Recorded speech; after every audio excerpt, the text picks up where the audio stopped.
Sir, thank you for providing us with that information. We do obviously all offer our condolences to Mr. Del Grasso and make sure that we reach out and make some type of formal communication to him. Thank you, sir, and his family. Next speaker, Ms. Christine Taylor, CASA.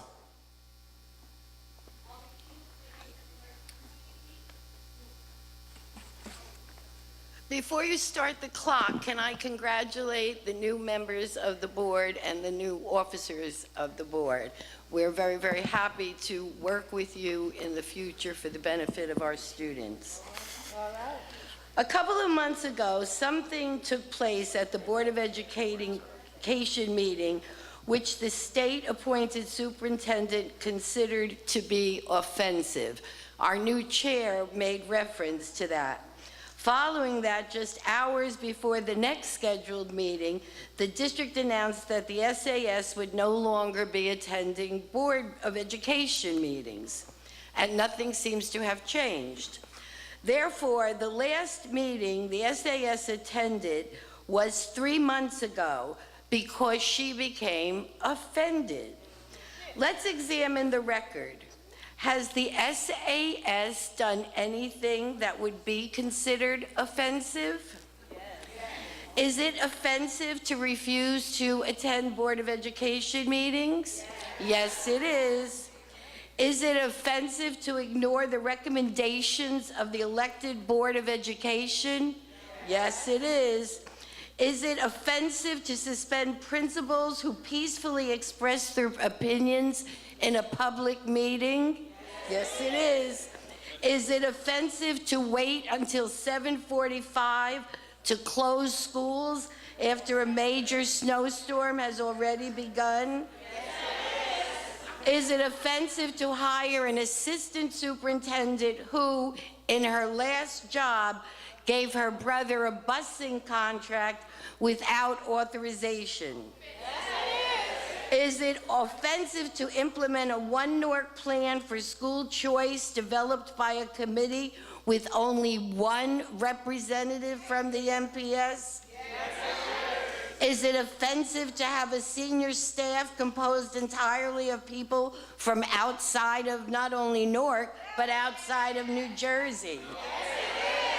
Is it offensive to lock parents and students out of a Board of Education meeting at a school when the temperature is only in the teens? Yes. Is it offensive to say that the streets are less safe when our students are not in school? Yes. Is it offensive to fire and demote instructional directors and supervisors and replace them with non-union personnel? Yes. Is it offensive to close neighborhood schools and destroy communities? Yes. Is it offensive to ban a parent leader from a school for posting meeting announcements? Is it offensive to tell parents they can choose their child's school when in reality the decision is made by someone else with a 1 in 8 chance of getting their first choice? Yes. Is it offensive to suspend a principal for allowing the PTO to post meeting notices? Yes. Is it offensive to give her highly placed friends raises approaching $300,000 while laying off school administrators and teachers? Is it offensive to delay notification of new school assignments for students whose families followed her wishes regarding next year's enrollment? Is it offensive to close schools, renew schools, and force the administrators and teachers to reapply for their jobs? Is it offensive to force effective administrators and teachers from schools she has closed to reapply for their jobs? Is it offensive to ignore the United States Secretary of Education's words of caution about her reckless plans? Is it offensive to create a so-called school choice plan which could require children to attend schools far from their homes? Is it offensive to take those educators she chooses not to return to those schools and classify them with the demeaning title, educators without placement sites? Is it offensive to cause 7 of the 8 unions representing district employees to go multiple years without contracts while enriching herself and her cronies? Is it offensive to blame someone else in the district whenever something goes wrong and never to accept responsibility herself? Is it offensive to oversee a school district using as your primary management tools intimidation, fear, and bullying? And tonight I learned a new one. Is it offensive not to say that you don't have an excellent school in Newark when we heard from the principal of Science Park and what they're doing at that school? In summary, we know that because of something that the SAS considered to be offensive, she has refused to attend Board of Education meetings. But as I've stated, she has done so many things which are truly offensive, and yet I continue to attend Board of Education meetings. You all continue to attend Board of Education meetings, and we will be attending in the future. We will be here, we will continue to be here, and we will be here after she's gone. And that can't happen soon enough.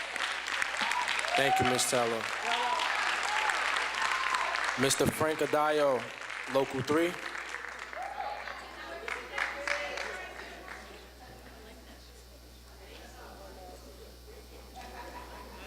Frank Adeo. I'm actually from the Newark Parents Union, so I don't know what the NS3 is, but that's not our organization.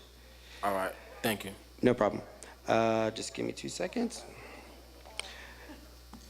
Good evening, board members. Well, first, let me just congratulate Donald Jackson. I'm glad that at least one of my votes went to a good cause. My name is Frankie Adeo. I am a Newark resident for over 35 years and also president of the Newark Parents Union. Tonight, I want to talk about accountability. In ethics and governance, accountability is answerability, liability, and the expectation of account giving. In leadership roles such as the ones seated on the stage or at 2 Cedar Street or at the State House in Trenton, decisions and policies including the administration, governance, and implementation within the scope of the role of the board and the superintendent's office, and encompassing the obligation to report, explain, and be answerable for resulting consequences. Well, in the last 20 years, our leadership has failed us, the people in this city, and show no remorse nor accountability for their actions. The people of Newark are tired of being treated as second-class citizens, tired of working hard to provide for our families while our government continues to throw obstacles in our way to deter us from reaching that American dream. Part of that dream is the right to fair, free public education.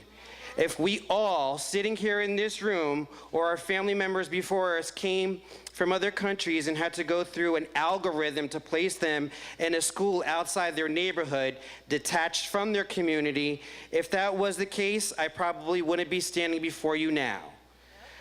When we sit in positions where we're making decisions for others, we must be held accountable for good, and especially when you do bad. They always remember the bad. So today we hold accountable board members who vote yes to budget plans that help aid the destruction of schools. Of course, we know the vote was also voting for other areas of budgets, but that yes, that powerful 3-letter word is why we must hold you accountable. The decisions you have made unanimously should have been no. Since it wasn't, those will be accountable. You can't load the gun when someone else pulls the trigger and then say you had nothing to do with it. Then when we have Cami Chaos, who never disappoints in keeping her reputation, she makes lots of videos with Norkers and with Norkers not in the room. We have all seen them. Her disheveled appearance is a reflection of the chaos her and her corporate buddies have ensued on the city and our families. She's also touting herself as some sort of savior for our city. What do you know about Newark, Anderson? You're from California. Her empty seat on the stage confirms my point. but yet she goes in front of a room of non-Norkers in Scottsdale, Arizona, and says that she's tired of dealing with the same 5 people banging their fists. Well, on 4/3/14, when the NSU organized a walk out there, were over 800 banging fists. No accountability from her. She says her family wants to come to Newark to address us. Bring your whole damn Cami Chaos army. And we will tell the same thing to them that we tell you all the time. Cami gotta go.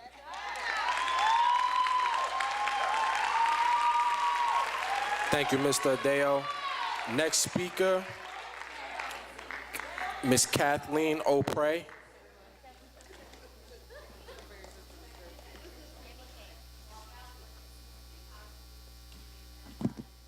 Kathleen O'Prey, 331 Academy Terrace, Linden, New Jersey. Good evening, everyone. I'd like to thank Ms. Matthias for coming to visit my pre-K room during the spring break. It's my hope that her visit to George Washington Carver makes it clear that Carver is a better choice for pre-K, and pre-K needs to stay in all the neighborhood schools in the South Ward. The plan under One Newark is to move South and East Ward pre-Ks to Maple Avenue and Roseville Avenue. Both buildings are in poor condition. One is well over 100 years old, and neither has classrooms designed for pre-K. It will cost upwards of hundreds of thousands to millions to renovate these buildings, if that's even possible. Placing a portable sink that is filled and emptied each day is not the equivalent of having a bathroom and a sink in your classroom. George Washington Carver has multiple classrooms that are walk-in ready for pre-K. Louise A. Spencer does as well. At a time when you're talking about laying off large numbers of teachers and increasing class sizes, money would be better spent on providing Newark's children with smaller rooms, more teachers, rather than repurposing buildings. Please do not spend our educational dollars unwisely. Put older students in the buildings designed for them and make sure that every pre-K classroom has a bathroom and sink. This is the 6th time I've spoken before the board on behalf of our youngest students. Since January, my concerns for pre-K students in Newark has grown. On behalf of the families in Newark, I ask that every school in Newark have a class for P3s and P4s. Our communities need neighborhood schools so that children can have access to a public education. I have serious concerns about placing pre-kindergarten in charter schools, placing young children in an environment where staff may not be trained in early childhood and the developmental needs of young children without being monitored by the Department of Early Childhood is distressing. The announcement on April 21st that the Department of Early Childhood is being restructured at a time when the district is moving pre-K into charter schools is highly questionable. The charter schools depend on inexperienced new teachers with minimal background in education. Their methods depend on memorization, repetition, and conformity. What will happen to the creative, independent thinkers that our preschoolers are? Thank you for your time. Thank you, Ms. O'Prey. The next speaker is Jamarius Jean Renoir. Jamarius Jean Renoir. Next speaker is Patience Roberts. Patience Roberts. Next speaker, Grace Sergio.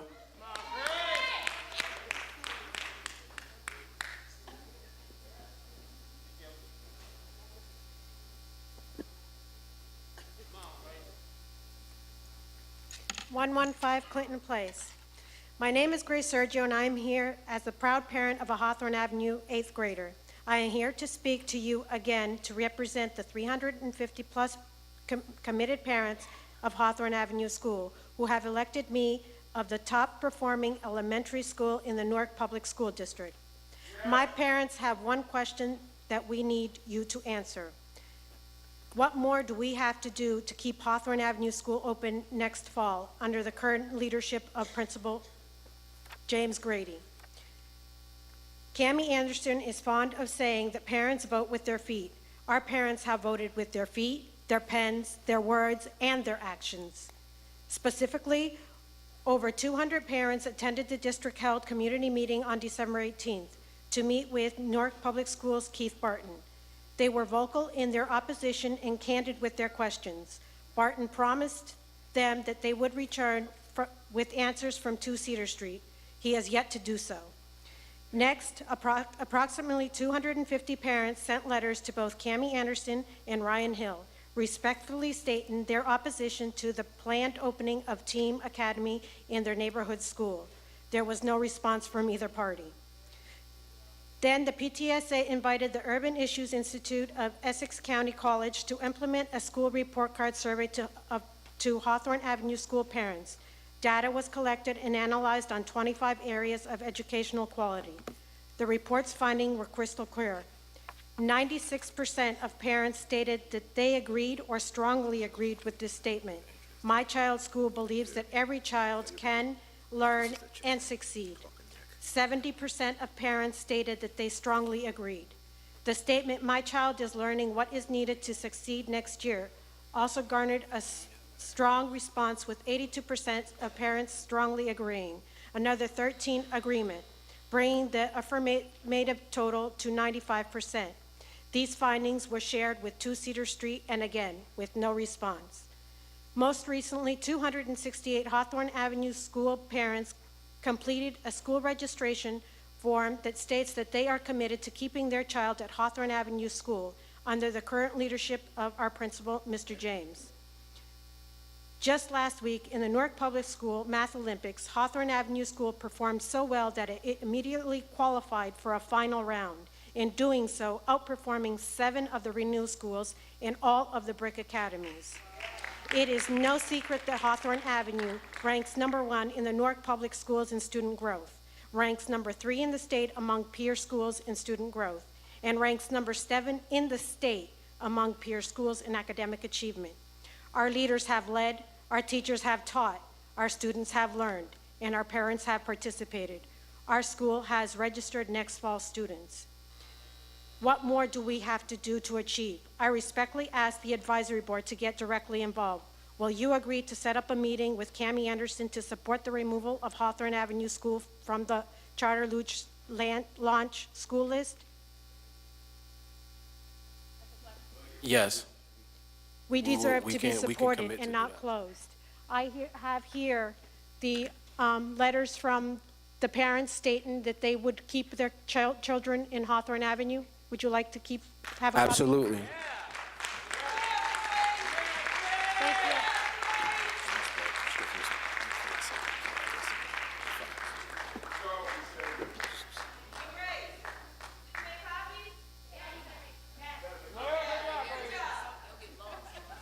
Thank you, Ms. Sergio. Our next speaker is Ms. Miriam Bay. Next speaker, Tim Ford Evans. Next speaker, I don't see him either, Earl Street Dr. Best. Next speaker, Lauren Williams.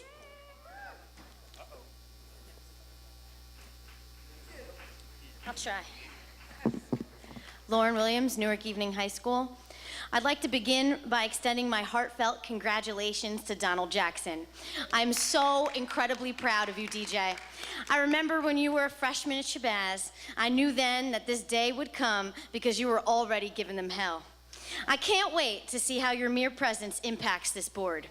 With that being said, I'd like to continue to draw the board's attention towards an unresolved issue. What will become of Newark Evening? I've been speaking about Newark Evening's closure since December's meeting, and I have yet to see action.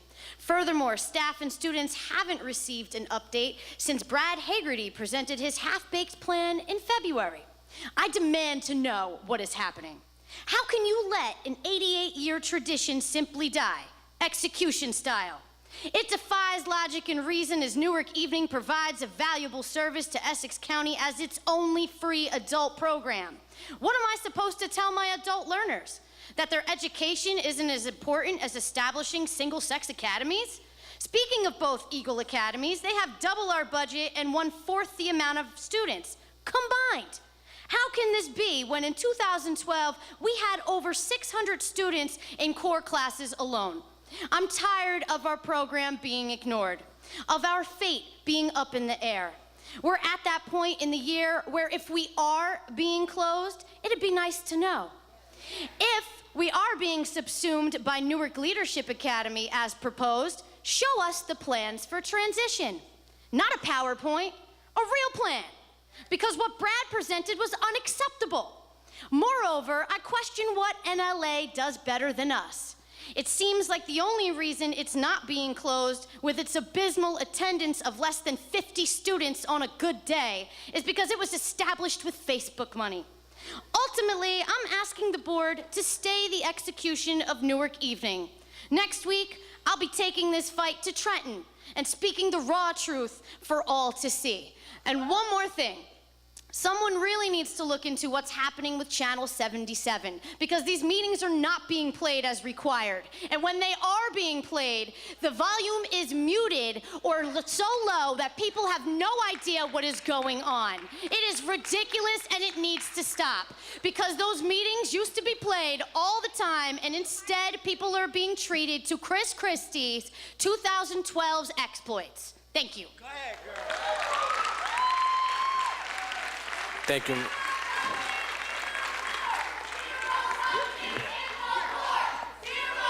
You're taking time away from the public speaking. Thank you. Next speaker, Veronica Williamson. Next speaker, Ms. Donna Jackson.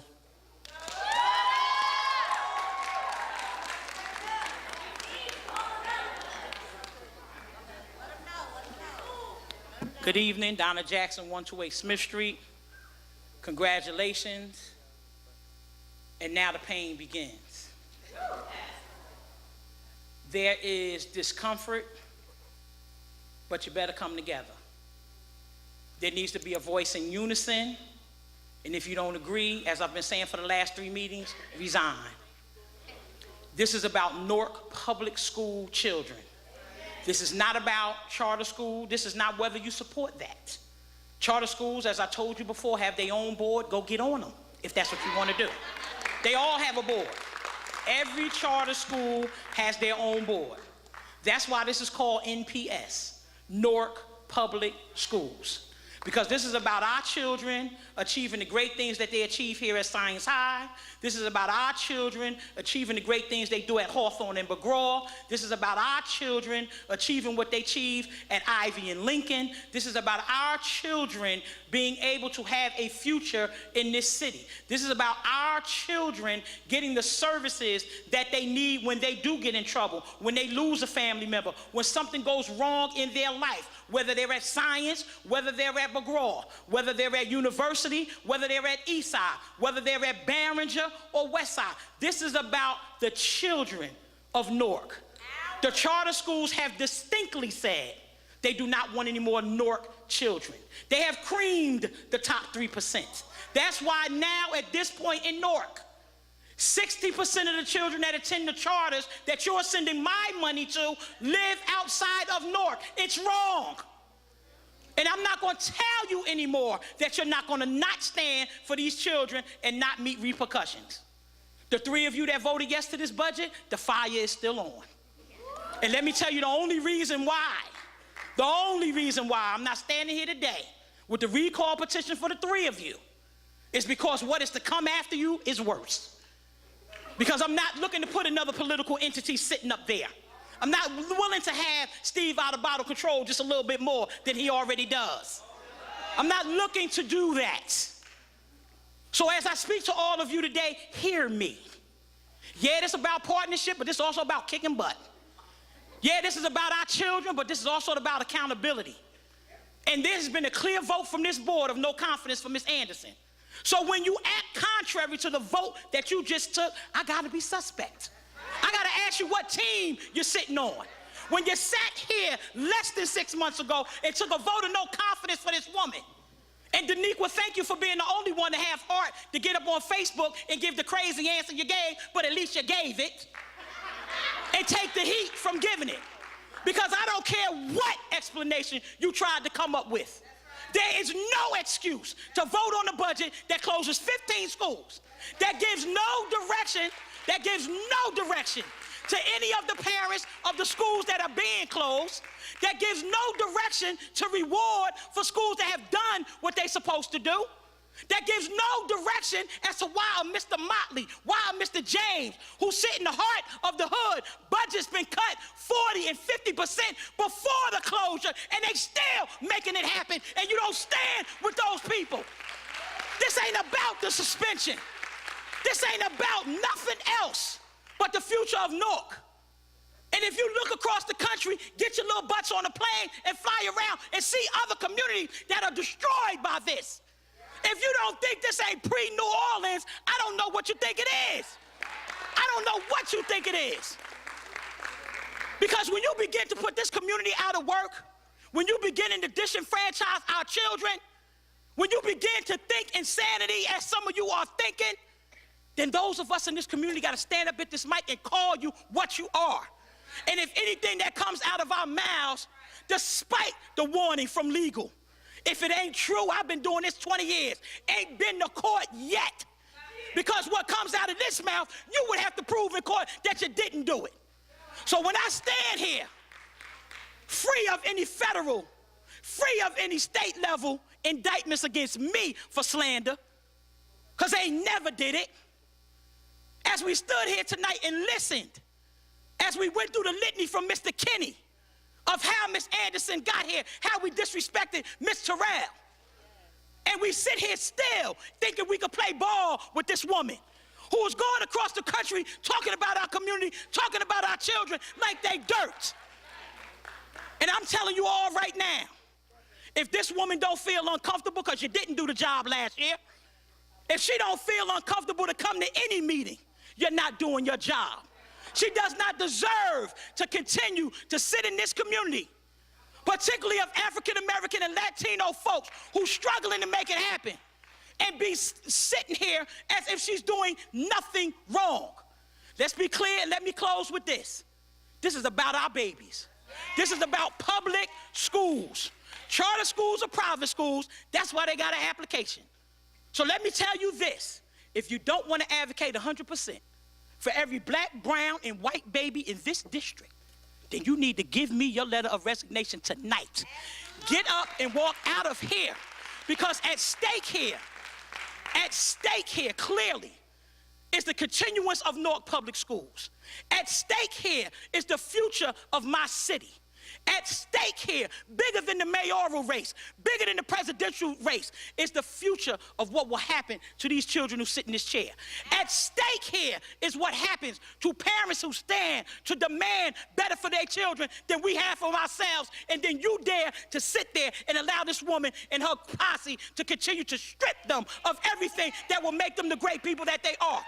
I want to see the bonus checks for Science High School performing. If Cammie can get one, you better get Mr. Thomas one. I want to see the bonus check from Mr. James and Mr. Motley over at McGraw, who, despite the fact that you continue to allow her to cut a budget from them, they haven't gotten a dime. And I want to see the three of you who voted for this budget. I want y'all to show me line by line, school by school, how they're going to continue to have the resources to move forward. You know what? You can't show it to me. You should hang your head in shame. You should apologize to every child in the city of Newark, because what you did was wrong, and you will pay for it despite what position you sit in.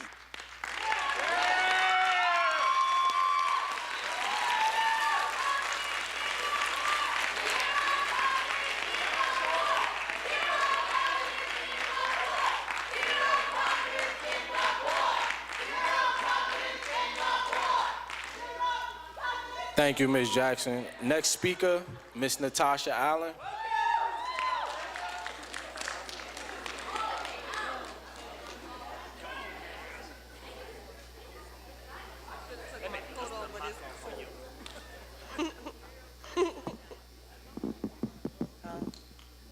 Good evening.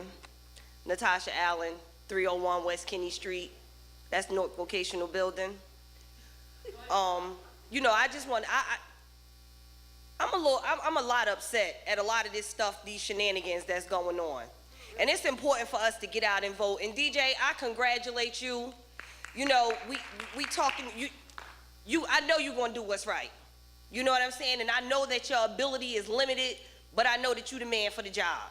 So I'm glad that I casted my vote for you, brother. I'm still waiting as a Newark vocational parent for Cammie Anderson or one of her representatives to have one of the so-called meetings that she claims she's having.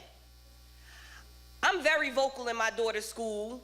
I'm very intimate with her staff, with the staff at the school, and I know that since December, there has not been a meeting there to give a next step or a revision to her one Newark fiasco. She's trapezing all over America, lying, flying. I hope that I ain't paying for it. You know what I'm saying? Because my rent due next week, and you know, she getting free trips and getting put up in hotels and things, sitting in Arizona, lying. And I'm a hood chick that could read a book. But anybody that got the balls to get up on video talking about they brothers and they sisters coming to my hood to tell me a thing or two, I welcome it. I'm gonna need her to bring her brothers, her sisters, her boyfriend, the girlfriend, and the brown baby to tell me a thing or two about this hatchet job that she's doing in our city. A lot of nerve that, you know, we keep paying her for nothing. For what? She's never available. I'm still waiting to have a meeting about Newark Vocational at Newark Vocational or 2 Cedar Street, because I'm not the only parent. I'm sure that the children and their parents at Westside would like to know what's their move. Our babies, I'm so proud of them for their walkout. I was so proud of the convergence and the peace. But the problem that I have is that Cammie Anderson does not even know that she wants to put our Newark vocational students inside of a building where they can't even get together and be peaceful at a peaceful walkout. I wonder how many complaints she got down at the office with Newark Vocational, with the West Side students jumping on and beating up a Newark Vocational student mercilessly. And if she think that it's not going to happen continuously in September, in October and November, you can't mix oil and water. You got to fix the problem that's at hand. You don't take one sore and put it on top of another sore. You put salve on it. You close it up with a Band-Aid. It needs some fresh air and some fresh water, but you don't mix the problems together. I wonder why we still paying her. If you guys voted no confidence, our children certainly did when they marched down to East Kinney Street, which is why she packed up bags and moved to Montclair. But now that we keep paying her to go all around the country telling lies. But one more thing I just want to say, Cammie Anderson, you real disrespectful lying on the baby girl that passed away on Christmas. Her best friend don't attend Westside High School, and the least you could have did was learn Zany's name when you talking about her on the video. But remember, when you bring your brothers and your sisters in them, we ready for you. And we gonna help you pack your stuff up and go after we tell you a few things. Good night. Thank you, Ms. Allen. Next speaker, Deirdre Jett. Deirdre Jett. Jacqueline Edward. Jacqueline Edward. Veronica Branch.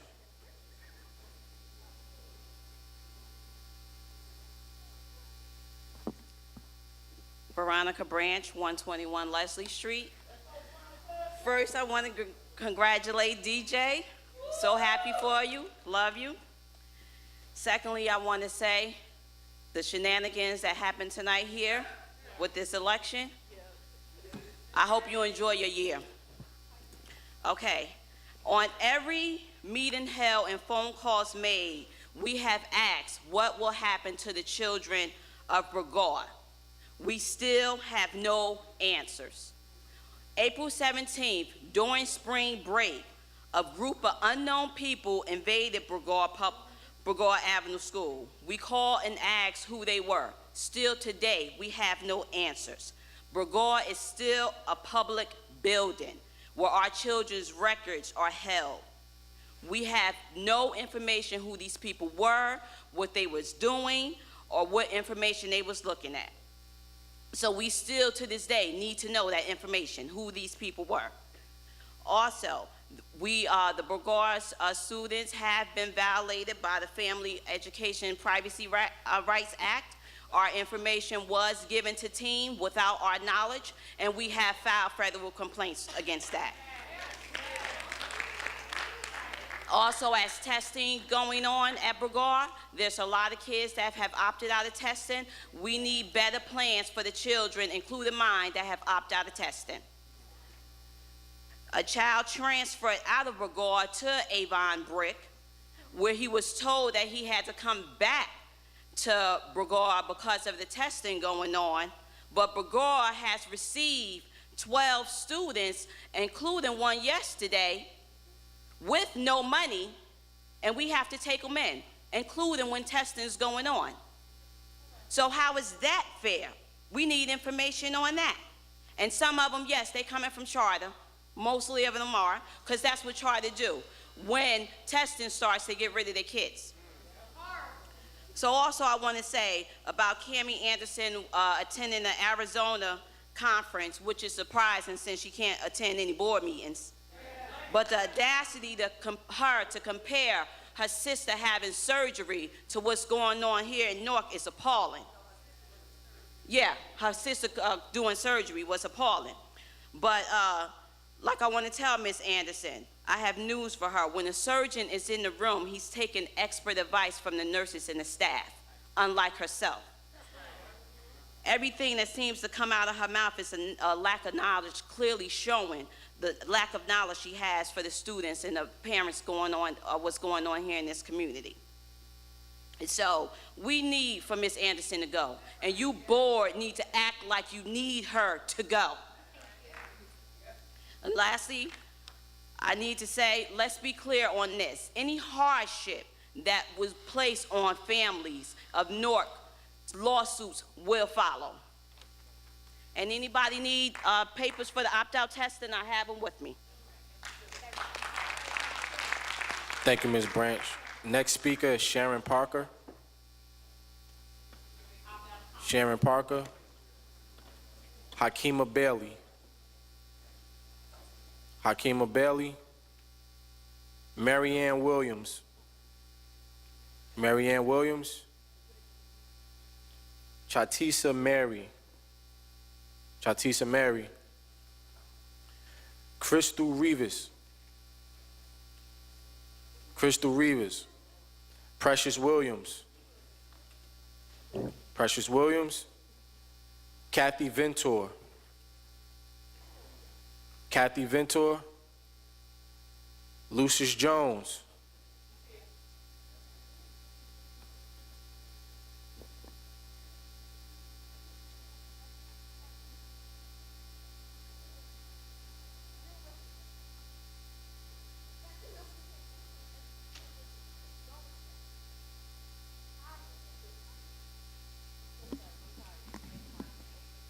And please make sure that the clock is set for 5 minutes to accommodate Mr. Jones. Thank you very much.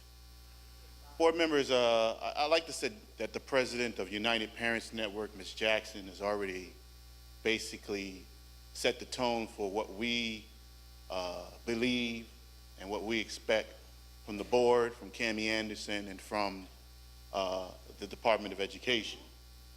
But I also like to reiterate to the board that my being upset with the vote yes to the budget, specifically when I think one board member says the days of Newark Public School being a monopoly are over. That saddened me, because the circumstances is that prior to Cammie Anderson coming here, there were charter schools already in the district. So there wasn't a monopoly here in the city of Newark. This is a takeover. And if this board doesn't clearly understand that what's happening is, it defies logic. It defies business sense. I've been in business for over 22 years, and I have to balance a budget every single year and pay my staff, and pay the rent, and pay all of the incidentals. But when you can't come up with how you're going to bus students from one side of the city to the other, when you can't determine what's going to happen to special needs children that are going into, whether they're going into charter schools or being rounded up to go back into public school, when you can't determine budgetary issues this late in the game, there's the reason to vote no. Because the problems that we're having in this district is that Cammie put the student support team in place. She got rid of the attendance counselor. Do you know that parents now are getting letters from the attendance department saying that their students have missed 14 days, 15, 16, 17, 18 days of school in April? Does that make any sense to you? It makes no sense whatsoever. Do you realize that, as the young lady stated, the teachers are exiting these districts in droves? That they're uncomfortable? If the goal is to make them uncomfortable, they're making good teachers uncomfortable. Good teachers that are really focused, that can reach kids. The instability of this district is what's at stake here. Not just at West Side, but at Science and at University. It's global. It's a real serious problem when you have educators, professional educators tell you they can't help you. When you have to go to the commissioner of education, call the commissioner of education, call the county superintendent and ask the county superintendent to ask for an assistant superintendent to call you back. And they don't. They don't even respond to the county superintendent. The commissioner of education had to call one of the assistant superintendent and tell him to call me back because my child hasn't had a math teacher since October. Because my child hasn't had a law teacher since October. Does this make any sense to you? Makes no sense whatsoever. So I can come here and say that, Brother Hassan, that you stand on the shoulders of your aunt, who was sitting in the same seat that you are. But I also point out to you that you have a big legacy to stand on yourself. And I hope that you can lead the same way you can follow. Because what we're going to be doing is watching whether or not Cammie comes back to this board, because you're chair. We're going to be watching to see what changes for us. Does she start listening? We're going to start seeing whether or not you're the man that can make what all the things that she was saying about the former board president a lie. Because if she didn't want to listen to this board president or the board president before her, I hope that she listens to you.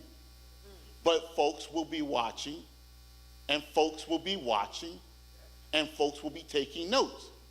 So in the interest of our children, not just my child, every other child in this district, this board has to make sure that it represents the parents, the students, and the administration of the Newark public school system. Thank you. Thank you, Mr. Jones. Next speaker, Thomas Ibiang. Thomas Ibiang. Miss Annette Alston. Annette Alston. Alberta Hunt. Alberta Hunt. Mildred L. Curry. Mildred L. Curry. See if she's there.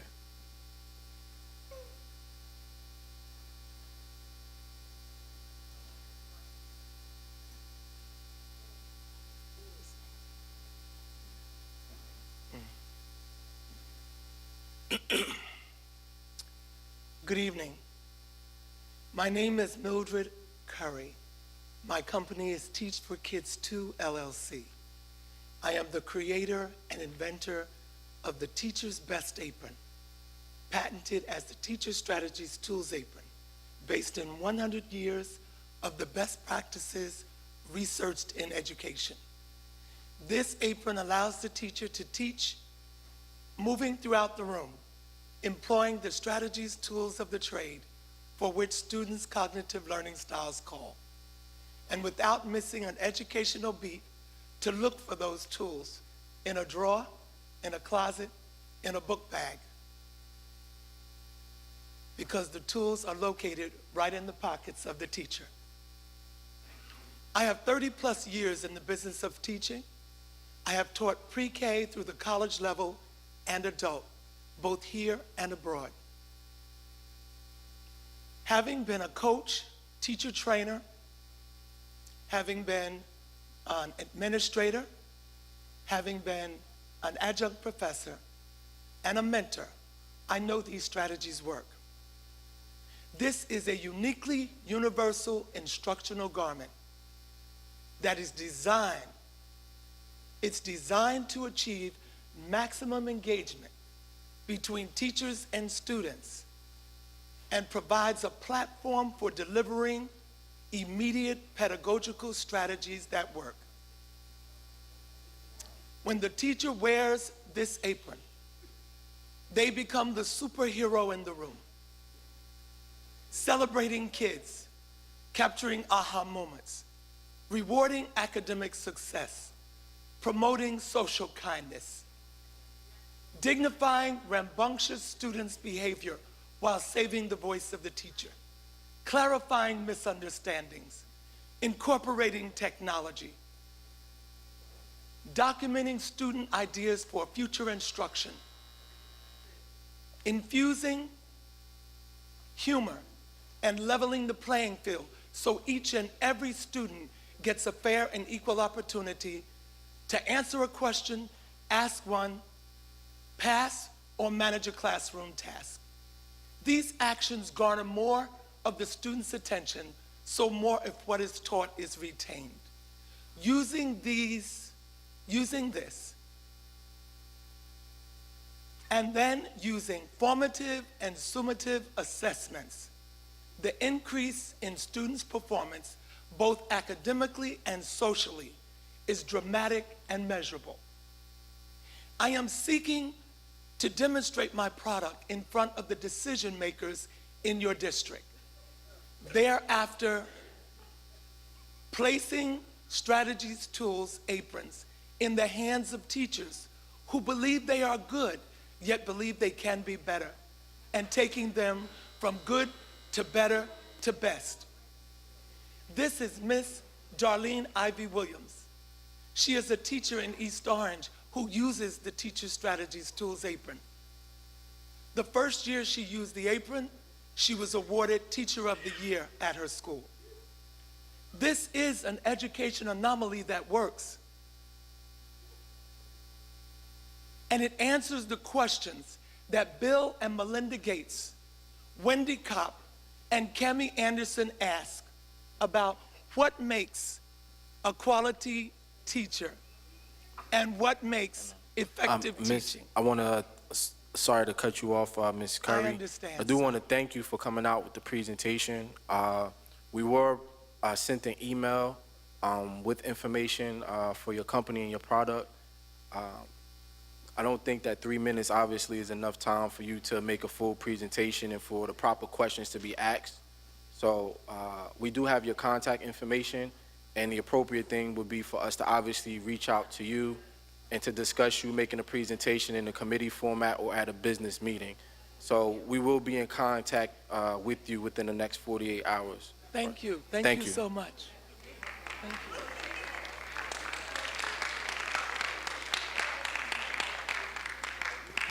Next speaker, Mr. Van Ness Roper.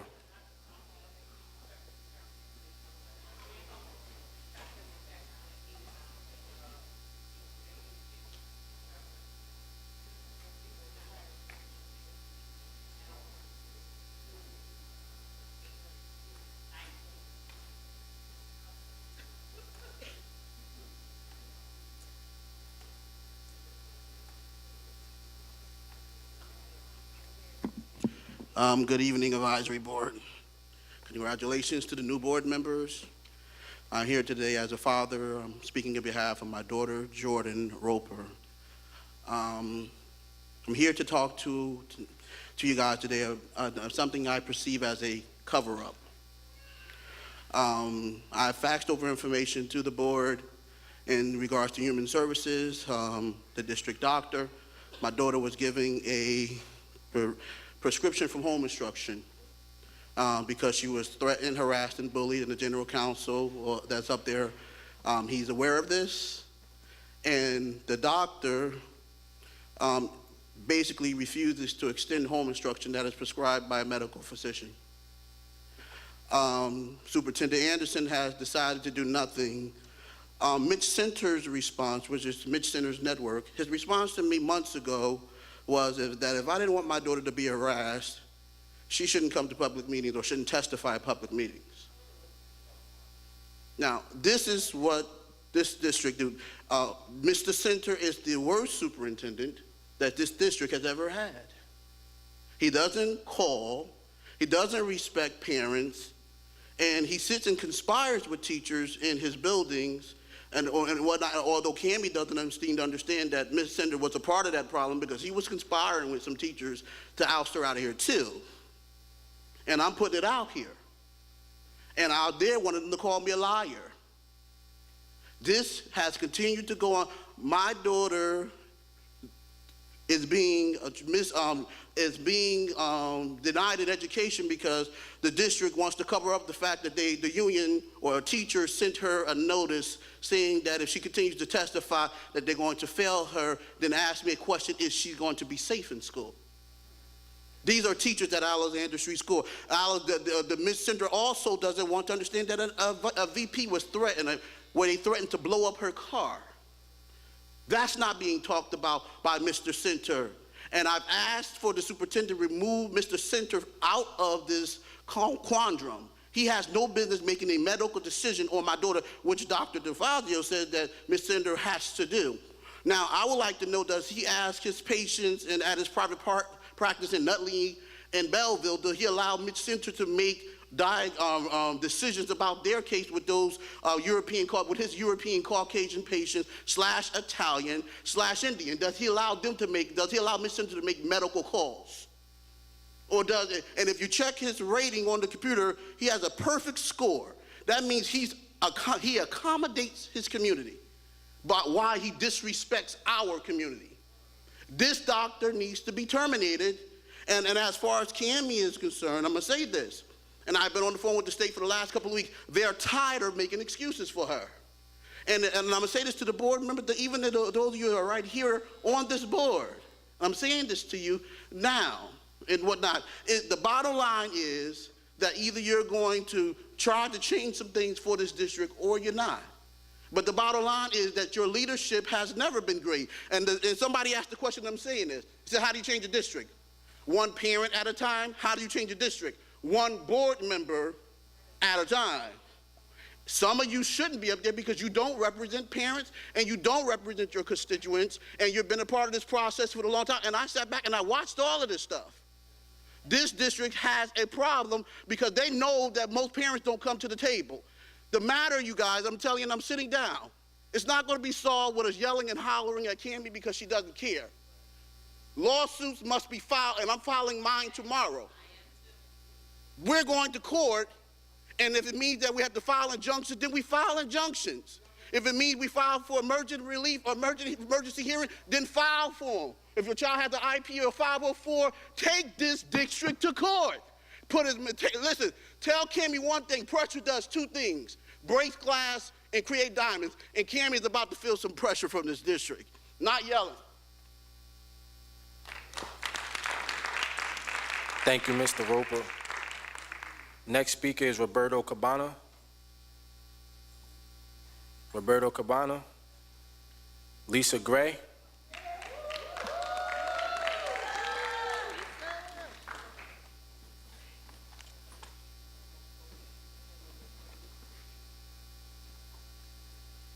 (215) Broad Street, Newark, New Jersey. Good evening, board members. Early childhood education works. Newark has a model preschool program. A study conducted by the National Institute on Early Educational Research at Rutgers University followed children who started preschool in Newark, Camden, and New Brunswick in 2004-2005 school year. The long-term study found that children who attended New Jersey's Abbott preschool programs made significant long-term gains in literacy, language, math, and science through both 4th and 5th grades. They scored as much as 9 points higher on standardized math tests, 5 points higher on language arts tests. During that same 04-05 school year, Newark Public Schools expanded its Office of Early Childhood, OEC, to ensure that every child in Newark will attend a high-quality preschool program. The office was staffed by highly qualified master teachers, nurses, and social workers who work in teams. Together, we make up teams that ensure that Newark's preschool programs are high quality. And let me tell you, we love our children. Many of us have worked Saturdays with no pay to provide professional development for teachers. Others have worked evenings with no pay to provide additional learning activities to our children in the community. We do home visits. Many of us come in early. We stay late because we love our children. We are dedicated and endlessly committed to the young children in the city of Newark, and it shows. We have children leaving our programs reading, writing, recognizing their names, knowing their telephone numbers, their addresses. Our children have great social skills, and they're healthy and happy. The Office of Early Childhood in Newark Public Schools is a high-functioning, results-driven program that is staffed by highly qualified team members who work together to ensure that our children have a great start to their educational career. So you can imagine how shocked, confused, and dismayed we were last Tuesday when we were initially told that we all have to reapply for our jobs, that our jobs were being retitled. While the district has since modified that statement, we ask that you watch with us and wait with us. Some of you may have heard we lost our director to another school district. So we ask the board members, the elected officials, and the community to stand with us in our desire to continue to provide high-quality preschool programs for the children in the city of Newark. Thank you. Thank you, Ms. Gray.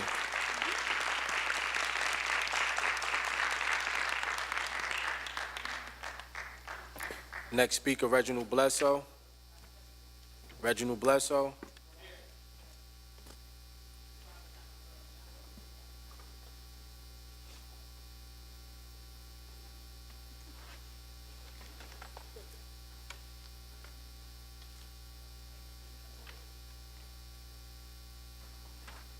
Good evening. Good evening. Reginald Bledsoe, 104 Spruce Street, Newark, New Jersey. First, I'd like to congratulate the newly members elected, Ms. Baskerville-Richardson, Mr. Sellinger, and my friend Donald Jackson on your election. I ran for two things. I ran because I believe in Newark Public Schools. I ran because I'm sick and tired of Cammie Anderson. She is a liar. She do not deserve to be our superintendent, and frankly, she needs to pack up and go. She do not deserve the title to be called the superintendent. She's a coward, she's a hider, and frankly, she do not deserve to be in the midst of this presence right now. we as a city, we're moving forward. And we look forward to the future of us saying that Cammie Anderson will no longer be here. That is today, we recognize that reality. That I look forward to the future where we don't mutter her name or even mention her at all. To the parents of this community, I thank you for your vote. I thank you for your confidence in me to serve in this capacity, because every single thing I was able to accomplish in my life as a young black man growing up on High Spruce Street, dodging bullets, was because of public education. I went on to Montclair State University, and I'll say it a million times, I was elected the first African-American student trustee in Montclair State's 300-some-odd history. And that was because of public education. That was because my community believed enough into me. So this myth and this belief that public education don't work is frankly a lie. And I am appalled that any person that represents this community can stand up at any convention and say that a parent that last achievement or any type of accomplishment that they have was through the high school that they graduate. That's offensive. It's a slap in the face to not only me, but to my parents, my grandmother, who was a graduate of Malcolm X Shabazz High School. And she went on to do great things beyond her high school, to be a community organizer in this community, to make a difference. So to you, I call her the appointed state superintendent, the ASS, the ass. How dare you disrespect this community in that way? I am asking immediately for your resignation, not tomorrow, but today, now. Go. We don't want you here. So again, I close with these remarks. Mr. Chairman, I look forward to you leading and not being a coward or an individual to be a pawn of the superintendent. You lead this community like your aunt did. You lead the board members into a direction that we follow into and we respect. Thank you. Thank you, Mr. Bledsoe. Miss Kathleen Witcher. It's Kathleen Witcher. Danielle Mastro Giovanni. Danielle Mastro Giovanni. Frida Barrow. Frida Barrow. Jalissa Velasquez. Julissa Velasquez. Oh, is Vasquez? Yes. I apologize. It says Velasquez. My apologies. It's okay. Julissa Vasquez, 120 Littleton Avenue. I'm disgusted by this YouTube video that I watched yesterday. Cammie Anderson, how dare you? How dare you say you're gonna bring your family over here? First of all, us Norkers, we're not afraid of anything. So you can bring anybody. That's why it's called Brick City, because we're not scared of anything.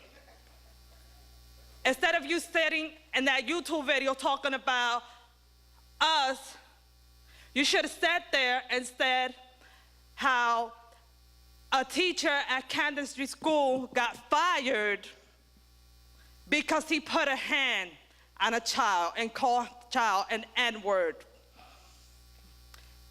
That was my son's teacher. I had asked him.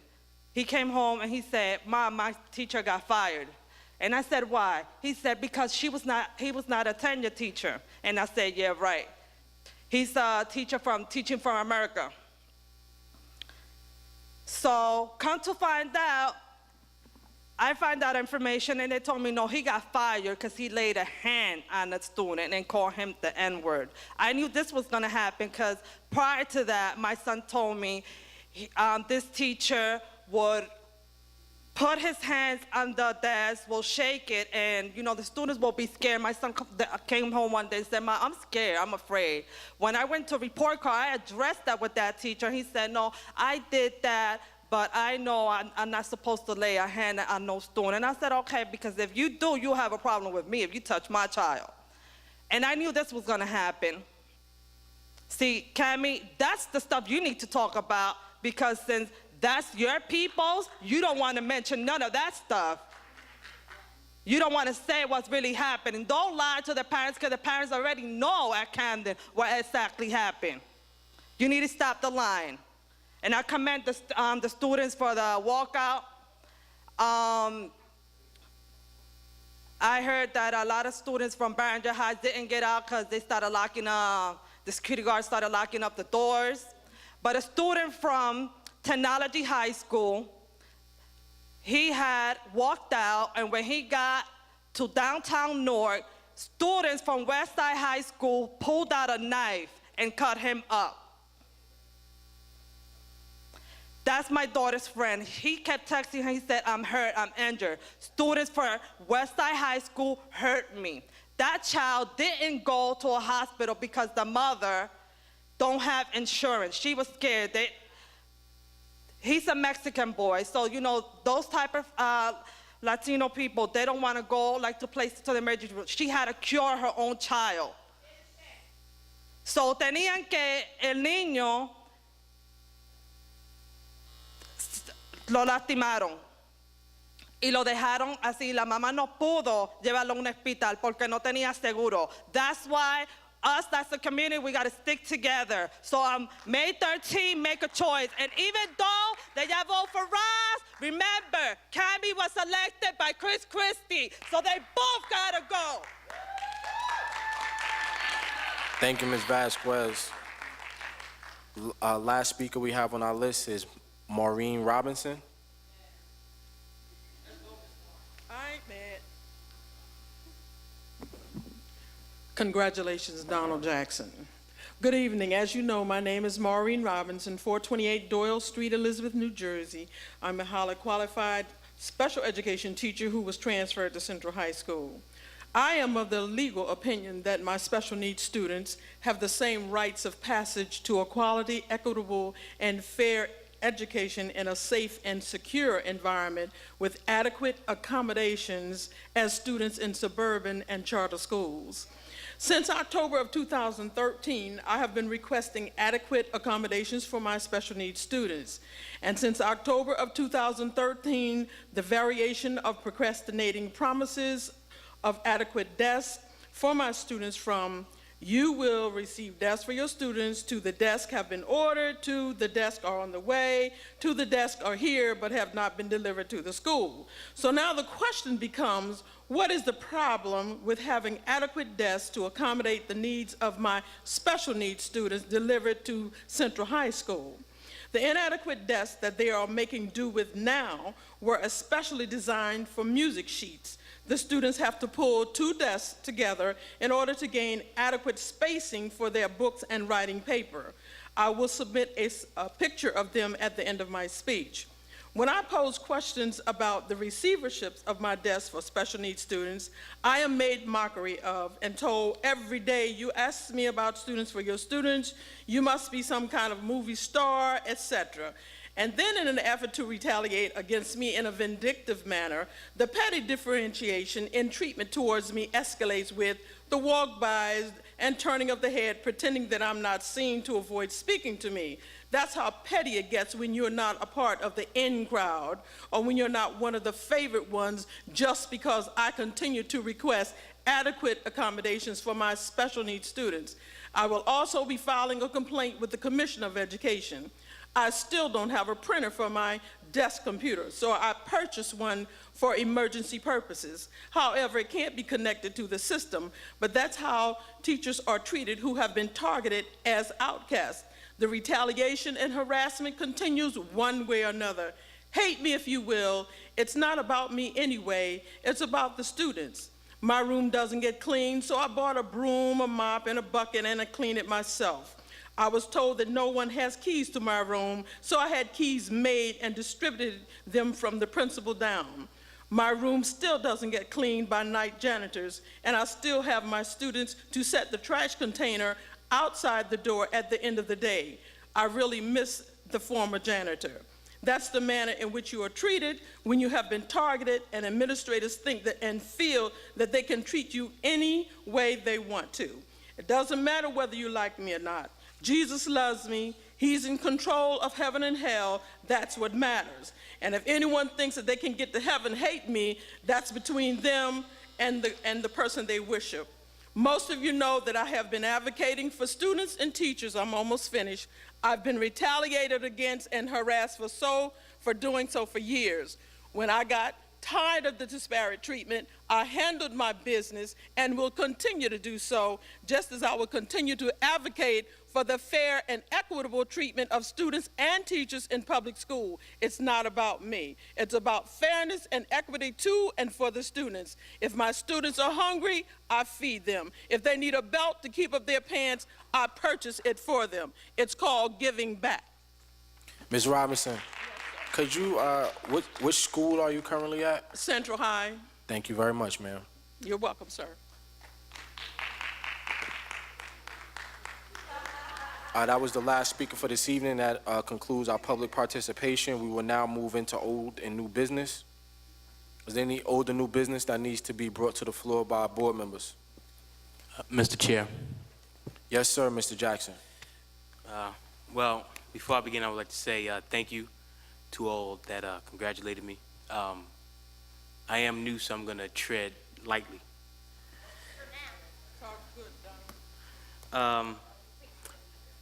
Already sitting up here, I got some information from a parent at 13th Avenue School, MLK Renew School. They went to pick up a sick child to visit the pediatrician. The school doors were locked, and she was not allowed to enter the building during the hours of 2:30 and 3:40. She contacted the office. They took her name, the child's name, and then hung up. The parent then tried to call back to school, and no one answered the phone. To my understanding, there wasn't a school lockdown, so the parent wanted me to bring this issue up. This happened the 9th, April 9th.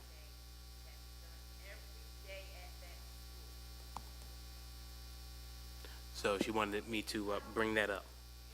I also wanted to, aside from that, I wanted to speak to the students who came up and spoke out, and some of the students who protested.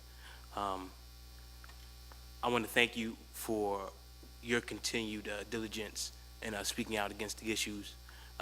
Being a former student who spoke out, I definitely know the sacrifice, because people think it's easy. It's not easy to come out and advocate for your rights and your peers' rights.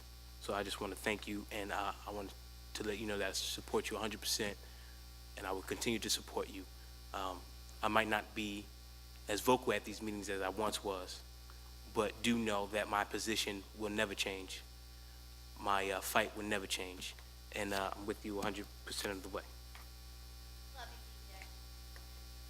Thank you, Mr. Jackson. Old and new business, any other board members? Going once, going twice. Do we now have a motion to adjourn? Mr. Sellinger. Second, Mr. Rashidi. Second, Mr. Rashidi. Motion adjourned, all in favor? Aye. Any opposed or abstained? Meeting adjourned. Good night.